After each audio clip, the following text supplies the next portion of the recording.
کیا ہو سکتا ہے اگلا لائحہ کیا ہوگا؟ ہم بات کرتے ہیں مولانا صاحب سے۔ السلام علیکم مولانا صاحب۔ بسم اللہ الرحمن الرحیم۔ ویڈیو کے شروع میں نے آپ لوگوں کو ایک بہادر خاتون صحافی کا چھوٹا سا ویڈیو کلپ دکھایا۔ یہ وہ واحد خاتون ہے جس نے امیر تحریک لبیک پاکستان کا پہلی دفعہ انٹرویو کیا اور بھرپور انداز میں کیا۔ پورا ویڈیو کلپ آج کی اس ویڈیو میں آپ لوگوں کو دکھانے لگا ہوں، لیکن وہ ویڈیو کلپ دکھانے سے پہلے آپ لوگوں کو یہ بتاتا چلوں کہ امیر تحریک لبیک کسی بھی خاتون صحافی کو انٹرویو نہیں دیتے تھے۔ پھر اس بہادر خاتون صحافی نے کیسے امیر تحریک لبیک پاکستان کا انٹرویو کیا، پہلے میں آپ لوگوں کو یہ بتاؤں گا۔ اس کے بعد جو پورا انٹرویو اس نے کیا اور عوام تک اصل حقائق پہنچائے، وہ آپ لوگوں کو پورا ویڈیو کلپ بھی دکھاتا ہوں۔ لیکن ویڈیو کلپ دکھانے سے پہلے آپ لوگوں سے یہی گزارش ہے، اگر آپ نے ابھی تک اس ویڈیو کو لائک نہیں کیا تو ویڈیو کو لائک کر دیں اور چینل کو سبسکرائب کر دیں تاکہ ہماری نئی آنے والی ہر ویڈیو آپ لوگوں کو بر وقت ملتی رہے۔ آپ لوگوں کو بتاتا چلوں کہ جب یہ خاتون صحافی علامہ خادم حسین رضوی صاحب سے انٹرویو کرنے کے لیے آئے تو ان کو بتایا گیا کہ علامہ صاحب اپنے پاس کسی بھی عورت کو آنے نہیں دیتے اور وہ عورت کو انٹرویو بھی نہیں دیتے۔ پھر یہ خاتون دھرنے کے باہر کھڑی رہی اور اپنے پروڈیوسر کو اندر بھیجا اور فون کال کے ذریعے علامہ صاحب سے سوال کرتی رہی اور علامہ صاحب جواب دیتے رہے، اور اس کو پھر ریکارڈ کر کے اس نے اپنے نیوز ون چینل کے اوپر پورا جو انٹرویو ہے وہ اس کو چلوایا بھی۔ تو آپ لوگوں کا زیادہ ٹائم ویسٹ نہیں کروں گا، آپ لوگوں کو پورا انٹرویو دکھاؤں گا۔ آپ لوگوں نے اس بہادر خاتون صحافی کے بارے میں کمنٹس میں لازمی لکھنا ہے۔ تو آئیے ویڈیو دیکھتے ہیں۔ مولانا صاحب یہ بتائیے گا کہ یہ جو اس سے بظاہر ڈیڈ لاک لگ رہا ہے، کیا یہ ڈیڈ لاک ہے مذاکرات میں، اور اگر ہے تو کس کی طرف سے ہے؟ آپ کو پتہ ہی ہے حکومت کی طرف سے ہے، تو بڑا سیدھا سا مطالبہ ہے، اس میں کوئی الجھن ہے ہی نہیں۔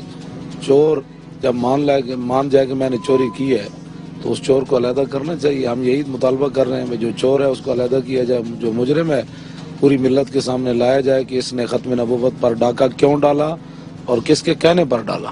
بس بات ختم۔ اچھا، حکومت کسی طور ماننے کو تیار نہیں ہے کہ وزیر قانون استعفیٰ دیں، کیا آپ کچھ شرط اپنی نرم کر سکتے ہیں، کچھ پیچھے ایک قدم پیچھے ہٹ سکتے ہیں، ان کے استعفے کے بغیر آپ مان سکتے ہیں؟ کیا لچک دکھائیں، کلمہ چھوڑ دیں، پوچھے کسی سے کیا لچک ہے؟ یہ جتنی دنیا کے مفتیان ہیں کیا لچک ہے؟ وہ میں سرکاری درباری مولویوں کی بات نہیں کر رہا۔ حکومت اگر پیچھے نہیں ہٹتی تو حکومت مستعفی ہو جائے، ساری مستعفی ہو جائے، ختم ہو جائے۔ یہ پاکستان بدماشی کے لیے نہیں بنا، ان کے لیے پاکستان اللہ رسول کے نظام کے لیے بنا ہے اور رسول اللہ کی عزت ناموس اور ختم نبوت کی حفاظت کے لیے بنا ہے۔ اگر زائد حامد نہیں ہٹتا تو سارے ہٹ جائیں۔ اچھا مولانا صاحب، حکومت ایک طرف، لیکن اس کے علاوہ سپریم کورٹ نے بھی یہ کہا ہے کہ 3 دن میں یہ دھرنا ختم کیا جائے یا اس روڈ کو کلیئر کرایا جائے، تو کیا آپ سپریم کورٹ کے حکم کی تعمیل کریں گے؟ جی کچھ بھی نہیں ہے، ہم بیٹھے ہیں یہاں، سپریم کورٹ کو پتہ نہیں ہے یہ کس مقصد کے لیے بیٹھے، ختم نبوت کے لیے بیٹھے۔ جی سپریم کورٹ کو سڑک کا درد ہے اور رسول اللہ کی ختم نبوت کا نہیں ہے۔ اچھا مولانا صاحب، آپ کہہ رہے ہیں کہ یہ حکومت کی سازش ہے، دوسری طرف جو وزیر داخلہ احسن اقبال صاحب ہیں وہ کہتے ہیں کہ ہمیں پتہ ہے کہ یہ دھرنے کے پیچھے یا دھرنے کے ذریعے کیا مقاصد حاصل کرنا چاہتے ہیں۔ تو وہ بتائے نا، قوم کے سامنے بتائے۔ ہم بیٹھا ہوں میں بھی، اگر احسن اقبال کے اندر کوئی رتی بھر بھی ہے نا ایمان اور غیرت، تو پوری قوم کو بتائے کہ اس دھرنے کے کیا مقاصد ہے۔ میں ادھر بیٹھا ہوں، ہم پروگرام بھی نہیں شروع کرتے، آپ اس سے ادھر پوچھیں۔